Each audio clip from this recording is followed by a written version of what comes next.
ഇരുളേറുന്നു പാരിടത്തിൽ ഇല്ലിനി നാളധികം ഇത്തിരി വെട്ടം പകർന്നിടാൻ എന്നെ അയക്കിടവേ.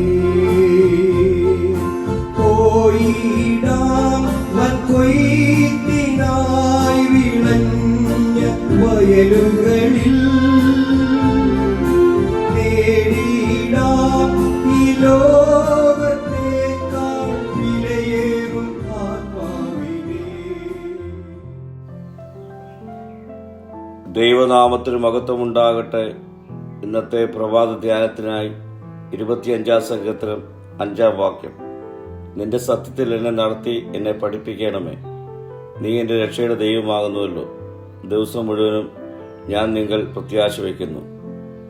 വഴിയും സത്യവും ക്രിസ്തുവിൽ കണ്ടെത്തുന്നവർക്ക് മാത്രമേ രക്ഷയുടെ അനുഭവത്തിലെത്തുവാൻ കഴിയുകയുള്ളൂ.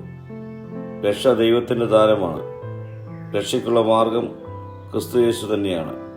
അവൻ പാപികളെ രക്ഷിക്കുന്നു. പാപത്തിൻ്റെ ഫലമായി തൻ്റെ ഉള്ളിൽ അനുഭവിക്കുന്ന അരിഷ്ടത തന്നെ തളർത്തിക്കളയുകയാണ്. അങ്ങനെയുള്ള സന്ദർഭത്തിൽ ദൈവത്തിലുള്ള പ്രത്യാശയാണ് തനിക്ക് ഉണർവും ജീവനും നൽകുന്നതെന്ന് സങ്കീർത്തനക്കാരൻ വിശ്വസിക്കുന്നു.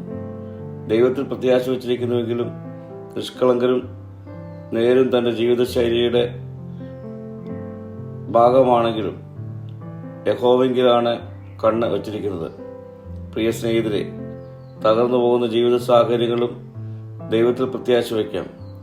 അവൻ്റെ മുഖത്തേക്ക് തന്നെ നമുക്ക് നോക്കി യാത്ര ചെയ്യാം. അവൻ്റെ വഴിയിൽ നമുക്ക്